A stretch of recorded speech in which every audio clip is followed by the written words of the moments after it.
Hi friends, അപ്പോൾ 2025 വരെ ഓണക്കാലം കൂടെ വരവായി. നമ്മളപ്പോൾ ഇപ്രാവശ്യം ആരും പുറത്തുനിന്നൊന്നും ഫുഡ് വാങ്ങുക, സദ്യയൊന്നും പുറത്തുനിന്ന് വാങ്ങി കഴിക്കേണ്ട, എല്ലാവർക്കും ഈസി ആയിട്ട് ഉണ്ടാക്കാവുന്ന രീതിയിൽ നമ്മളൊരു ഓണം സീരീസ് സ്റ്റാർട്ട് ചെയ്തിട്ടുണ്ട്. അപ്പോൾ എല്ലാവർക്കും എളുപ്പത്തിൽ ഉണ്ടാക്കാവുന്ന ഒരു ഡിഷുമായിട്ടാണ് ഞാനിന്ന് വന്നിരിക്കുന്നത്. സോ ഇന്നത്തെ ഡിഷ് നമ്മുടെ ഇഞ്ചിപ്പുളിയാണ്. സോ ഇഞ്ചിപ്പുളി, ഇഞ്ചിക്കറി, പുളി ഇഞ്ചി എന്നൊക്കെ പല പല സ്ഥലങ്ങളിൽ പലതായിട്ട് പറയും. വളരെ എളുപ്പത്തിൽ ഉണ്ടാക്കാൻ, കാണുമ്പോൾ കുറച്ച് കോംപ്ലിക്കേറ്റഡ് ആയിട്ട് തോന്നുമെങ്കിലും ഈസി ആയിട്ട് ഒരു 10 മിനിറ്റിനുള്ളിൽ ഉണ്ടാക്കാവുന്ന ഒരു ഡിഷാണ്.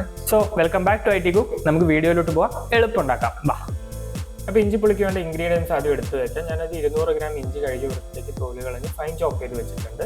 ഒരു 5 ചെറിയ ഉള്ളി, 3 പച്ചമുളകും ഫൈൻ ചോപ്പ് ചെയ്ത് വെച്ചിട്ടുണ്ട്. കുറച്ച് കറി ലീവ്സും കൂടെ ഞാനിവിടെ എടുത്തിട്ടുണ്ട്. മധുരത്തിന് ആവശ്യമായ ശർക്കര ഞാനിവിടെ ഗ്രേറ്റ് ചെയ്ത് വെച്ചിട്ടുണ്ട്. അതുകൂടാതെ തന്നെ ഒരു നാരങ്ങയുടെ വലുപ്പത്തിലുള്ള പുളി എടുത്ത് ഇളം ചൂടുവെള്ളത്തിൽ ഒരു സ്പൂണോ കയ്യോ ഉപയോഗിച്ച് നല്ല രീതിക്ക് മിക്സ് ചെയ്ത് അരിച്ച് അണ്ടിയൊന്നും ഇല്ലാതെ മാറ്റി വയ്ക്കാം. ഇനി ഒരു പാൻ ചൂടായതിനു ശേഷം ഒരു 2 ടേബിൾ സ്പൂൺ വെളിച്ചെണ്ണ എടുക്കുന്നുണ്ട്. വെളിച്ചെണ്ണയാണ് ഇഞ്ചിക്കറിക്ക് ഏറ്റവും നല്ല ടേസ്റ്റ് വരുന്നത്. അപ്പോൾ വെളിച്ചെണ്ണ ഒന്ന് ചൂടായി വന്നതിന് ശേഷം ഞാൻ ഇതിലോട്ട് ചോപ്പ് ചെയ്ത് വെച്ച ഇഞ്ചി ആഡ് ചെയ്ത് കൊടുക്കുന്നുണ്ട്. ഇനി നല്ല രീതിക്ക് ഒന്ന് സോർട്ട് ചെയ്ത് അപ്പോൾ തന്നെ ഫ്ലെയിം ഒന്ന് മീഡിയത്തിലോട്ടാക്കി വെക്കുന്നതാണ് നല്ലത്. അത് കഴിഞ്ഞിട്ട് ഞാൻ ഇതിലോട്ട് ചെറിയ ഉള്ളി ചോപ്പ് ചെയ്തത് ആഡ് ചെയ്ത് കൊടുക്കുന്നുണ്ട്. പച്ചമുളക് ചോപ്പ് ചെയ്തതും ആഡ് ചെയ്ത് കൊടുക്കുന്നുണ്ട്. അതിൻ്റെ ഒപ്പം തന്നെ ഞാൻ ഈ കറിവേപ്പിലയും കൂടെ ആഡ് ചെയ്ത് കൊടുക്കുന്നുണ്ട്. അപ്പോൾ ഇതെല്ലാം ചേർത്ത് മീഡിയം ഫ്ലെയിമിൽ തന്നെ വെച്ച് നല്ല രീതിക്ക് ഒന്ന് സോർട്ട് ചെയ്ത് കൊടുക്കുന്നുണ്ട്. ഈ സ്റ്റേജിലാണ് നമ്മൾ ഇതിലേക്ക് വേണ്ട ഉപ്പ് ആഡ് ചെയ്ത് കൊടുക്കുന്നത്. അപ്പോൾ ഞാൻ ഇതിലോട്ട് 1 ടീസ്പൂൺ ഉപ്പ് ആഡ് ചെയ്ത് കൊടുക്കുന്നുണ്ട്. ഉപ്പ് നമുക്ക് ലാസ്റ്റ് ആവശ്യമെങ്കിൽ നോക്കിയിട്ട് ചേർക്കാവുന്നതാണ്. അതിനുശേഷം ഞാൻ ഇതിലോട്ട് 1 ടീസ്പൂൺ മുളക് പൊടി ആഡ് ചെയ്ത് കൊടുക്കുന്നുണ്ട്. അതുപോലെ തന്നെ 1/2 ടീസ്പൂൺ മഞ്ഞൾപ്പൊടി ആഡ് ചെയ്ത് കൊടുക്കുന്നുണ്ട്.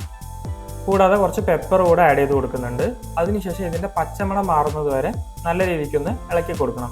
ഈ സമയത്തെല്ലാം നമ്മുടെ ഫ്ലെയിം മീഡിയത്തിലിരിക്കണം. ഹൈ ഫ്ലെയിമിൽ വെച്ച് കഴിഞ്ഞാൽ ഇഞ്ചി എല്ലാം കരിഞ്ഞു പോകാൻ ചാൻസ് ഉണ്ട്.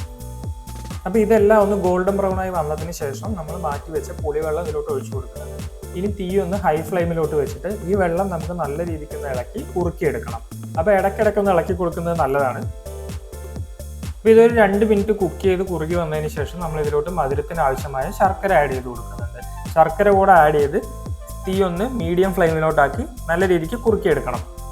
അപ്പോൾ ഇത് നല്ല രീതിക്ക് ഇളക്കി കൊടുത്തു കഴിഞ്ഞാൽ ഇതിൻ്റെ കളർ ഒന്ന് മാറി ഒരു നല്ല ഡാർക്ക് ബ്രൗൺ ആയിട്ട് വരും. അപ്പോൾ ഈ ഒരു സ്റ്റേജിൽ എത്തുന്ന സമയത്ത് നമുക്ക് ഇതിലോട്ടൊരു അല്പം കായപ്പൊടി കൂടി ആഡ് ചെയ്ത് കൊടുക്കുന്നുണ്ട്. കായപ്പൊടി ഓപ്ഷണലാണ്, വേണമെങ്കിൽ മാത്രം ആഡ് ചെയ്ത് കൊടുത്താൽ മതി. ഇത്രയും ചെയ്ത് ഒന്ന് ഇളക്കി കഴിഞ്ഞാൽ നമ്മുടെ ടേസ്റ്റി ആയിട്ടുള്ള ഇഞ്ചിപ്പുളി റെഡിയാണ്. അപ്പോൾ ഇഞ്ചിപ്പുളി എപ്പോഴും കുക്ക് ചെയ്തതിന് ശേഷം ഒരു 1 മണിക്കൂറോ 2 മണിക്കൂറോ കഴിഞ്ഞാൽ മാത്രമാണ് ഇതൊന്ന് നല്ല രീതിക്ക് കുറുകി അതിൻ്റെ കൺസിസ്റ്റൻസിയിൽ വരുള്ളൂ.